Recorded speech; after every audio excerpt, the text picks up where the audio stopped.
මගේ නම දිලංක. මම ආවේ මාවනැල්ලේ ඉඳලා. මම ඇප්ලයි කරලා තියෙන කන්ට්‍රි එක තමයි රෂියන්. මගේ මේ කන්සල්ටන්ට් හිටියේ දමස්කක. මගේ වැඩේ ඉක්මනට කරලා දුන්නා. මම කුරුණෑගල එතකොට නුවර හැමතැනම බැලුවා. ඒ වුණාට අර එකක්වත් හරියන එකක් තිබ්බේ නැහැ. ඊට පස්සේ මම Facebook එකෙන් තමයි මේ ස්ටඩි ඇඩ්වයිස් ආයතනය තෝරගත්තේ. ඊට පස්සේ ඇවිල්ලා කතා කරලා ධනුෂ්ක සර් එක්ක කතා කරලා මේ ඇත්තටම ගොඩක් ෆ්‍රෙන්ඩ්ලි මාත් එක්ක කතා කරා. මේ ඊට පස්සේ ටික කාලයක් යද්දි මට තේරුණා හොඳයි මේ ආයතනය හොඳයි කියලා. ඊට පස්සේ මම ඇප්ලයි කරා. මට මාසයක් එකහමාරක් වගේ කාලයක් ඇතුළත මගේ වීසා එක මං අතට ආවා.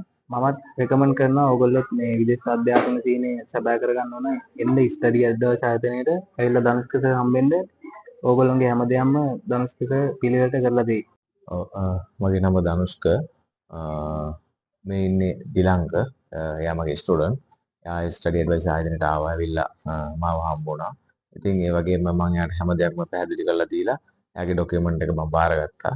ඉතින් එයාට දැන් වීසා එකත් මම අරන් දුන්නා. දැන් මෙයා තව දවස් දෙක තුනකින් පිටත් වෙනවා. ඉතින් ඒ වගේම ඔයාලා විදේශ අධ්‍යාපන සීනිය සැබෑ කරගන්න කැමති නම් එන්න ස්ටඩි ඇඩ්වයිස් ආයතනයට ඇවිල්ලා මගේ නම ධනුෂ්ක මාව හම්බෙන්න.